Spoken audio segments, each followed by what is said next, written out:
marketplace in continental Europe, and I will give some insights from challenges we encountered from business side and from technology or even organizational side. And at the beginning, I should introduce myself. My name is Martins Eglitis, and currently I'm serving as CTO at Martins. My previous experience is connected with startups from one side and public sector projects from the other side. Then about Mintos. Do you know that today's Mintos theme is made in Latvia? And Mintos fully qualifies for this theme because at first we are made in Latvia. All the job is done here. We are running on Latvian venture capital, and we are operating in whole Europe. Why is this important? This type of business could be run everywhere. For example, in London, which is the center for European finance sector. But we are running it from Latvia, and we are very proud of it. And now we are about 20 employees, and about half of it is working on IT, and IT and the platform is our core business. The agenda for today. I will tell you a little bit about our business idea and challenges we encountered, and technological challenges we encountered. But just a few bits because the time is running out and we haven't so much time. At the beginning, about the principles on which Mintos is working. The Mintos is peer-to-peer lending marketplace. On one side, we have investors who has spare money to invest, and on the other sides in our market, there are loan originators who has their clients and need finance to lend money for their direct customers. So we are helping to spread capital between investors and borrowers in need for capital. And I would like to point out that our platform is a part of sharing economy. Sharing economy today is a crucial part of our everyday life.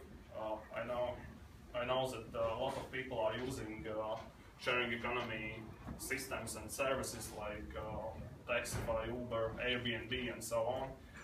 And we are working in fintech, which is one area in sharing economy, and we are finding new ways to do things differently.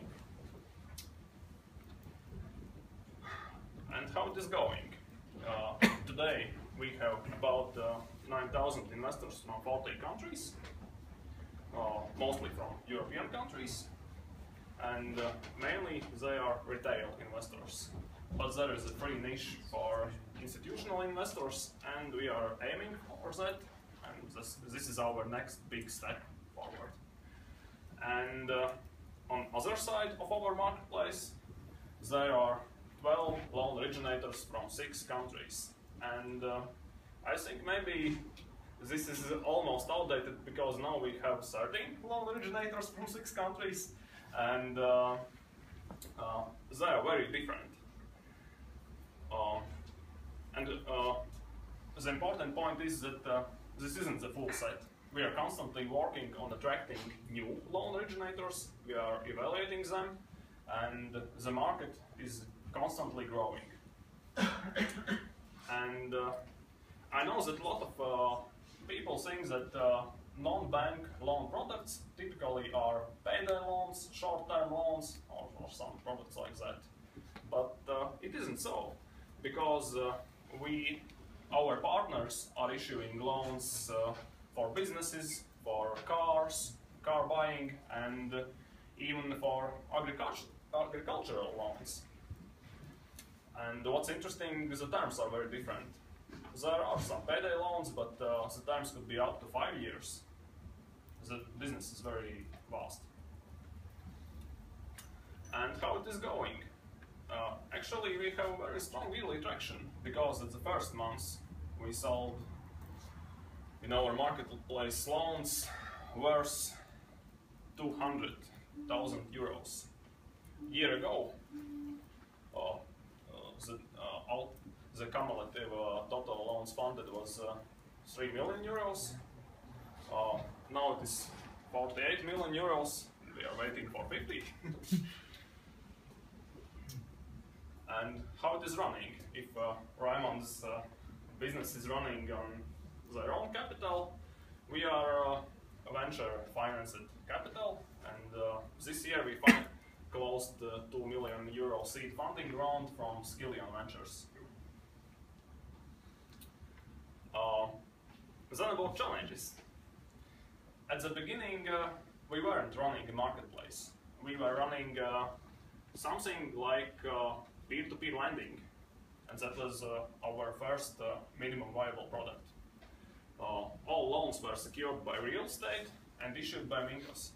This is a very important point, because typical P2P lending works like there is a bunch of customers from one side, a bunch of customers from other side, then you get them together, and investors finance borrowers. Our business was with a very important invention, because our loans were issued by ourselves. We have done all the work. We have financed them, and before financing, all loans were issued for verified customers. The ability to pay was verified, pledges was verified, and so on. But this business was okay, but when we started to work, we saw an opportunity. At the beginning, we saw that the market is very big. Then we saw that the market is even bigger. And the main thing is that a lot of non-bank loan originators would like to sell their loans by using this peer-to-peer model.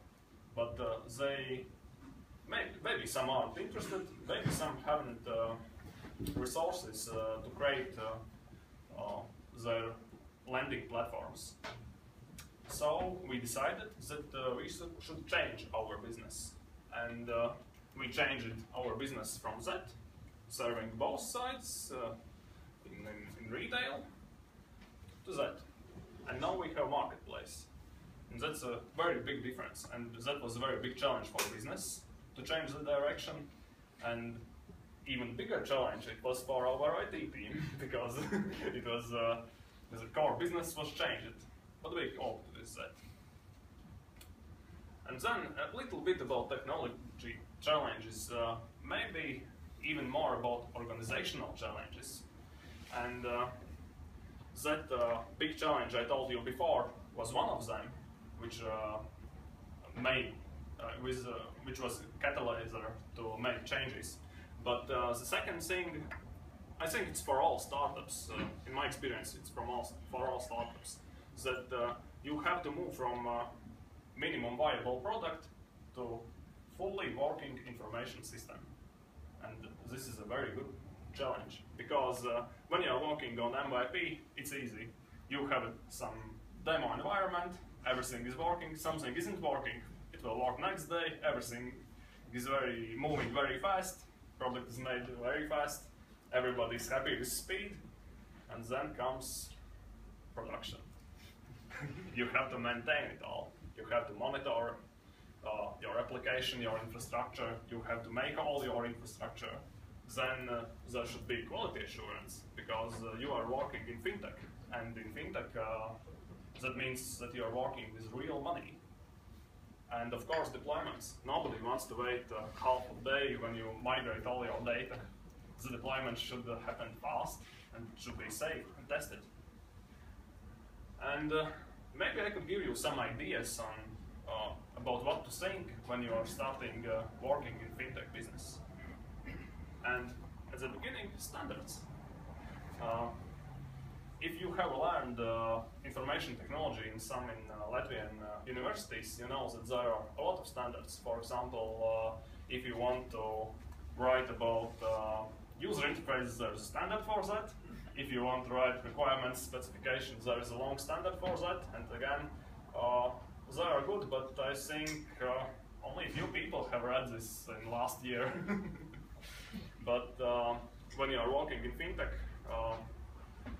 You don't have to copy banks, but you have to know how they work and how the challenges look for infrastructure, for security, and for operating.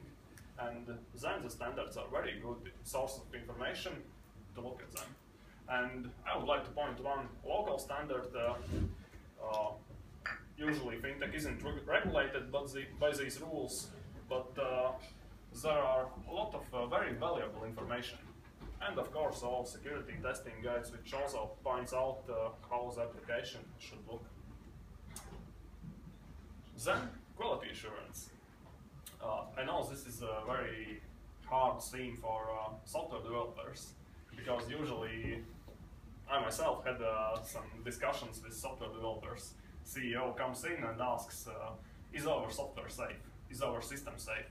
And the usual answer is thinking at the beginning, and we are using some framework X. We have prepared statements, SQL is safe. Yes, our system is safe. Okay, it could work out in software development in MVP, but when you are using software for fully fledged information system, you have to know that there are a lot of influences. And this is how ideal software quality assurance testing looks like. You have manual sessions on exploratory testing, then you have automated GUI tests, automated API tests, integration tests, component tests, and unit tests. And unit tests cover the most parts of system, most running paths, and all tests covers only fewer parts. But from experience, the testing pyramid could like an ice cream. And I like this picture very much. It comes from watermelon.com. You can look at this website. There are a lot of interesting information. And if you have this ice cream, you are eating ice cream and you never get to the cone. And I would like to show one tip from my experience, how to start eating the cone, not only the icy part. And as you see, the next step is automated GUI tests. And I can assure that this is the right path, because it's not easy from moving from ice cone to pyramid, and you have to start with something, and automated GUI tests are a very good start. And I could even give you a tip how to do it in your even spare time. There's a very good open source framework called Selenium. And there's a tool, Selenium IDI, in which you can record some use cases. If you have seen this tool, maybe you can decrypt what happens here. Can somebody?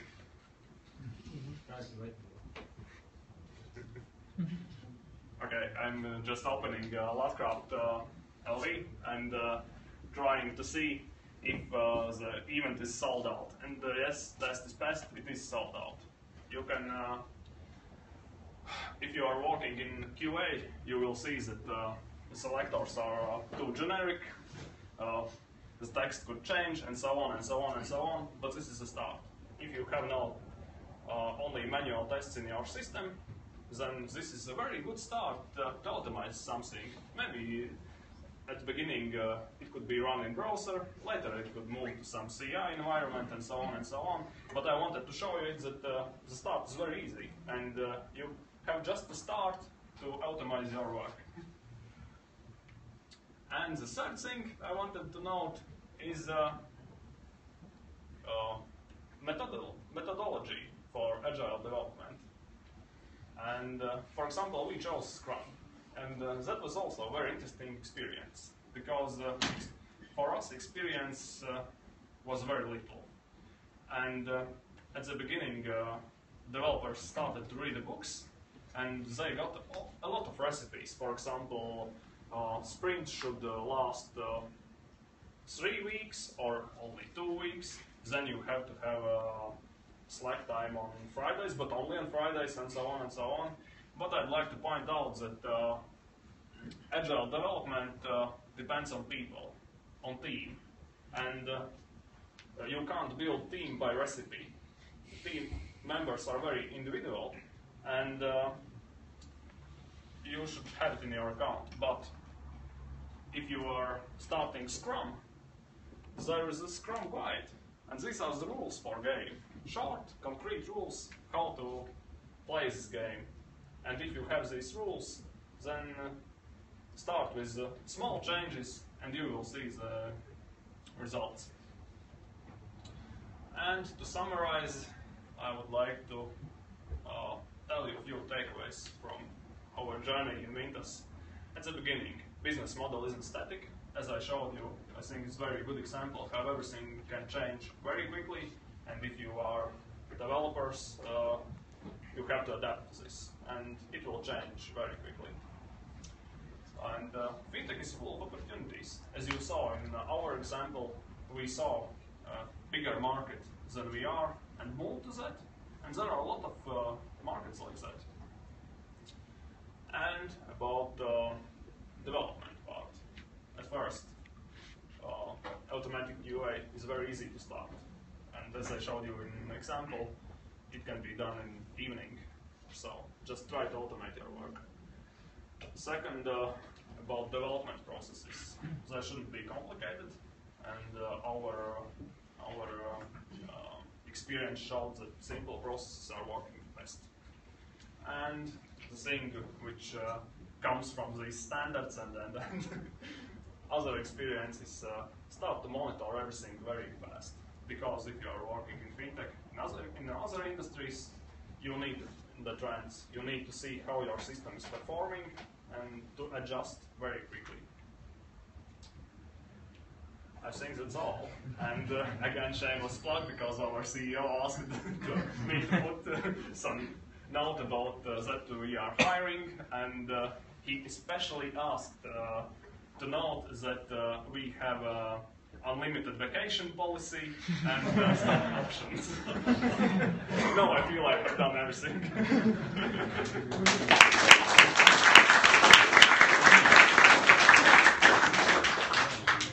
Okay, I got a couple of questions. I'm going to put them in as short as possible. First, do you deal with payment card related stuff, and how do you deal with payment card industry standards if you do? If not, how you avoided that? Because it could be a heck of a lot of work to do on that point. On the second point is, usually in the industry you have competitors. In this specific industry, the banking sector is much more than a competitor. They're more like an enemy that's already established, and they got their system. And they're constantly working on attacking the system's credibility. They're going to the point where they're actually blocking specific users from having loans in case they've used peer-to-peer lending systems, if they get to know that. So how do you deal with that? Or is that something that you're worried about? Is that something that you deal with on a daily basis? Okay, first question. We don't accept card payments, okay, and this is our way not to deal with these problems, because we didn't want to do that. That's too much work. The second question, we aren't serving borrowers, we are serving loan originators. They have their clients, they know their business well, and that's their problem. Okay. Makes sense. And I don't know if I pointed out this, but we somehow created a new market. The marketplace didn't exist like that in Europe before. Our model is quite new. Thank you. Question. So basically, if I understand correctly, then your platform is bringing together these loan originators with the investors, right? Yes. And at the beginning of the presentation, you said that you are validating the loan originators. I would like to correct you. That was the first. Yes, originators we are validating. Yes. Okay. And my question is basically, are you also validating the investors? because I mean, like that's actually, well, in my opinion, quite important because otherwise someone could, I don't know, to legalize some money from Yes, criminals. of course, and we have procedures for that because we are working in European Union and we has to have procedures for them for anti-money laundering and so on.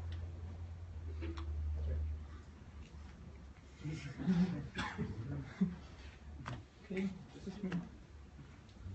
I think you have Which monitoring systems do you use?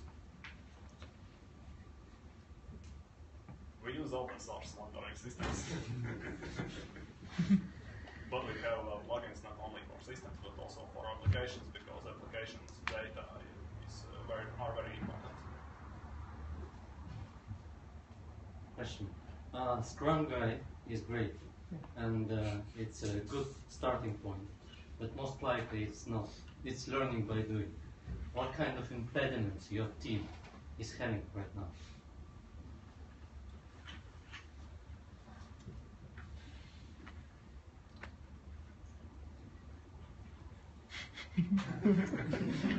Hard to think That's of. a very good question. Do you know that? Yes, we know. Sometimes team size changes and then the velocity isn't so easy to understand. This is one. The second, sometimes there is a very big buzz factor in team, and but looks like we found a way to cope with that because I found out that working on one project simultaneously for whole team unites them and makes knowledge flow faster. I think that this would be the answer. Okay, question from my side. First of all, I'm using your system for last 8 months, and 2 questions. First of all, what kind of continuous delivery system are you using? Because sometimes I'm seeing what in the middle of a day, I will see, okay guys, we have update in progress. So, what are you using in order to do those kind of things? It's a very technical Yeah. question. Actually, we are slowly moving from continuous integrations to continuous delivery. Okay, but no names about the tools, not whatsoever. No. Okay, and second is the communication with external investors. Well, for example, you showed today this like statistics things about how big you are. This kind of how to say page is not working at the moment. So how do you communicate with one afterwards to investors? Hey guys, we have some kind of problems, and the problems we are trying to resolve them, because in fintech it's very valuable to get this information like in time. Otherwise, you could have but investors will leave you at some point because you're not reliable enough. Okay, that's a very good feedback, and we'll sort it out. Thank you. You say it's kind of a new market, yeah? But on the map it was shown like what you're mostly operating in Baltics and Eastern Europe, yeah, and a bit North Europe, yeah? But why are you not moving to the western part? Actually, investors are mostly from the western part, and we are moving slowly. It's not a very fast process, but we are working on that. Okay. We are currently evaluating some loan originators from Western Europe, and when that time will come, they will be available. But where is like tougher competition, over here or in the Western world? It depends. I have a question as well. The major concern is when you put your money in some portfolio, whatever, and especially in case of peer-to-peer marketplace, is sort of disaster recovery. What will happen if your system goes down, and what is your disaster recovery plan right now? We have a disaster recovery plan technically, and maybe it's my Latvian English, but we have technical disaster recovery plan. And the second thing that we are cooperating with lawyer's office who has information about our operations constantly, and if something happens not technically, but with our business, and then investors are covered that way. Investors are covered, really. So if you're sort of can you mention at least some cases when the investor can get money back in case of some local internal business fuck up? It's really possible because I'm quite interested in this area, and the thing is that when you go through frequently ask the questions and try to figure out whether you can really get your money back, in most cases you can't really get your money back. So it's just the black box, it dies and that's it. Your money dies together with the system. So that's it. So you're saying that besides technical stuff, there can be some business mistake, I don't know, and it's possible to get money back for investors, right? That's why you got the lawyers, not to give people their money. Okay, that's disaster recovery for them, not for the investor. Okay, but technically, just so what the data center in which you host your database will go down? What's next? So we have next offsite data center. So it's somewhere outside of the country, Yes, right? of course. Have you tested it? A little bit. Okay. So, okay. Interesting. Any other questions?